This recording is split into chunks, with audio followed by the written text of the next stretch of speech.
Девы, приветствую вас! Меня зовут Ева Лехцер, вы на моем канале. Для вас снимаю ваш второй прогноз на январь 2024 года. Мы с вами посмотрим, с какими энергиями вы войдете в Новый год и что вам следует запланировать в течение этого периода. Потому что январь у нас основополагающий месяц, мы закладываем фундамент на весь год. В особенности обратите внимание на дату 11 января, это первое новолуние будет в этом году. Поэтому можете смело прописывать цели, планы, создавать плакаты визуализации, карты желаний. Как это сделать, я оставлю ссылку на создание карт желаний в описании. А мы с вами сейчас приступим к раскладу. Итак, начнем.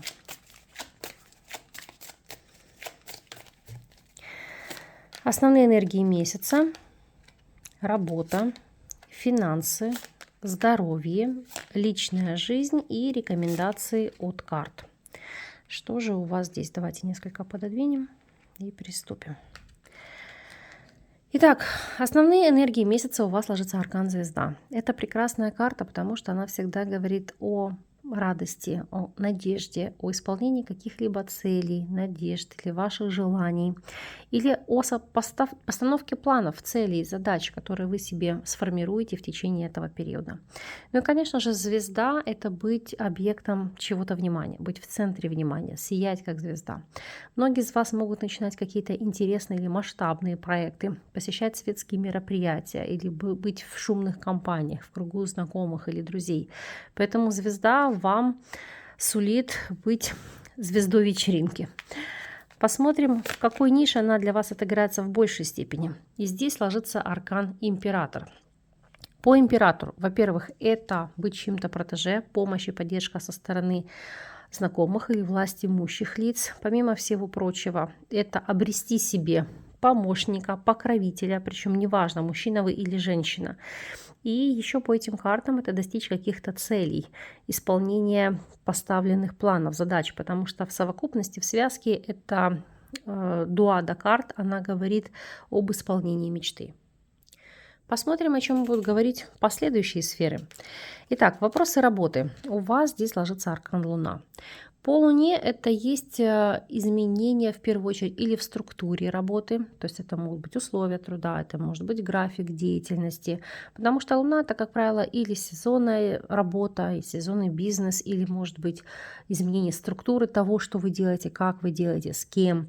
Ну и, допустим, время вашей работы. Это может быть вахтовый метод, это может быть там сутки через трое, или в принципе раньше вы, допустим, могли работать 6 дней в неделю, сейчас будете работать 5 дней в неделю, потому что Луна — это как изменить цикл, изменить структуру. Но посмотрим, о чем эта карта будет говорить каждому из вас.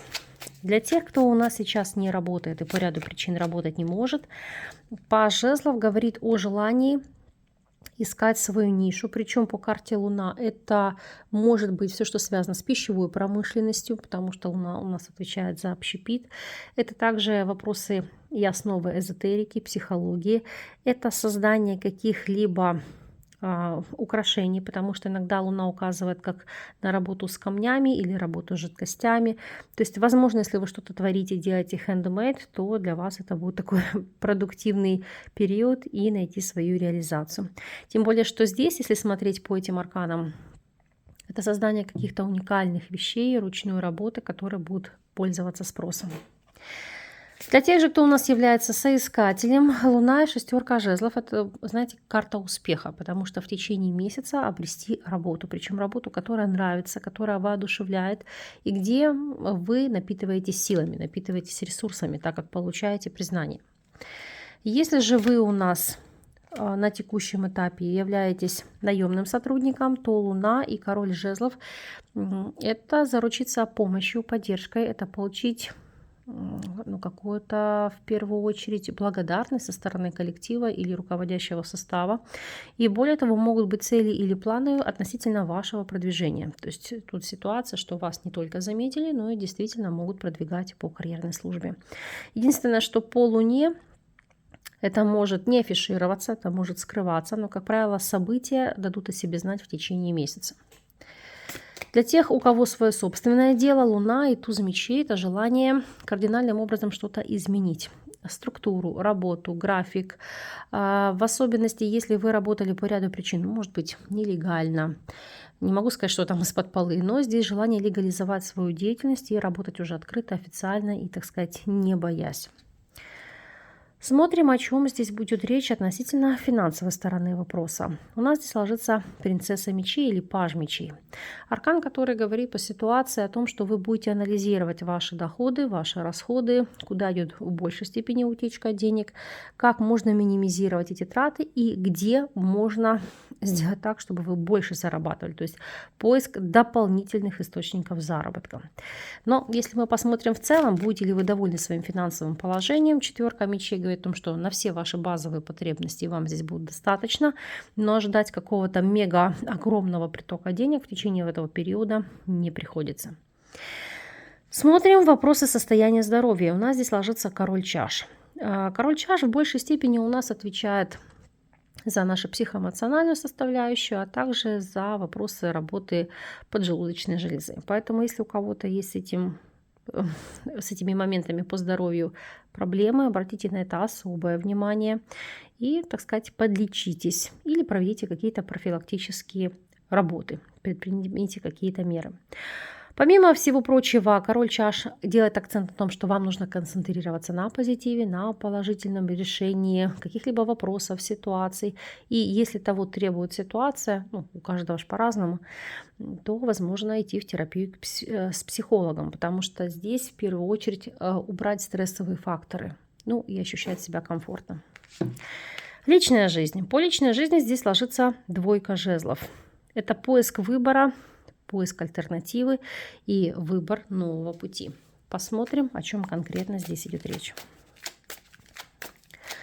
Для тех, кто у нас на текущем этапе свободен. Двойка жезлов и рыцарь чаш. Это будут новые знакомства, новые отношения, но вы для себя будете ставить вопрос ребром, нужно ли вам это, к чему это приведет и действительно ли это то, что вы искали. То есть стоит ли тратить свое время и силы на построение нового союза. Для тех же, кто у нас в любовных треугольниках, как мы видим здесь двойка жезлов и шестерка чаш, говорят о следующих факторах. И если вы, допустим, у нас инициатор любовного треугольника, то будут цели, такие планы в отношении того, чтобы восстановить отношения, которые у вас были изначально. То есть, может, вы с кем-то там встречались или там жили гражданским браком или официальным, потому что по шестерке чаш ностальгия, привязанность, воспоминания, они здесь берут свое. Поэтому акцент и концентрация вашего внимания идет на укрепление прежних союзов или прежних связей. Для тех, кто у нас в стабильных союзах, двойка жезлов и тройка чаш.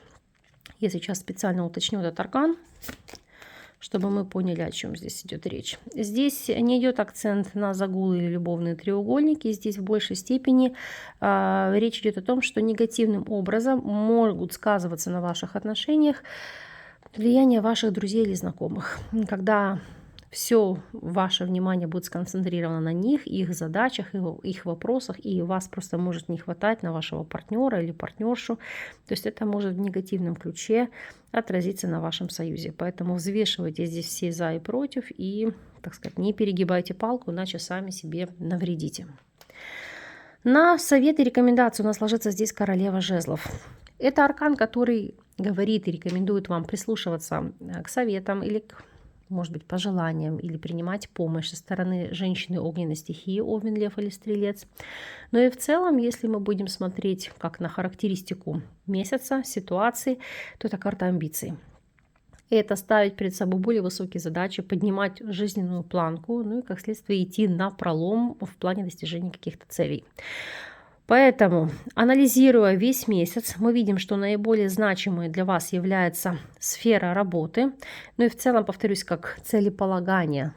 Новые связи, новые контакты, новые знакомства. Но сказать, что этот месяц для вас является значимым, знаковым или переломным, нет. Такого здесь карты не предвещают. То есть он в большей степени для вас будет спокойным.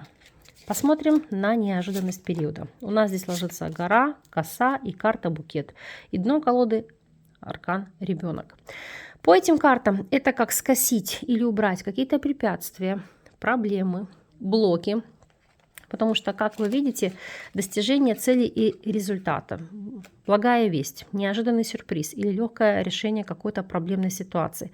В особенности, если это касалось новых каких-то начинаний или было связано с вашими детьми, потому что дно колоды у нас ребенок. Поэтому месяц, легкий месяц в большей степени идет, знаете, как восстановление после праздников, как желание войти в рабочее русло, в такой ежедневный ритм, такой месяц легкой раскачки. Поэтому пусть так и будет, я вам закрою все положительными арканами. Самое главное, не упустите, так сказать, возможность запланировать себе все то, что вы хотели, чтобы у вас были силы, энергия и ресурсы для того, чтобы все задуманное вами осуществить в течение года. Я верю в то, что так и будет. Вам желаю прекрасного месяца. Пусть он вас радует только благоприятными событиями. С вами не прощаюсь. До новых встреч.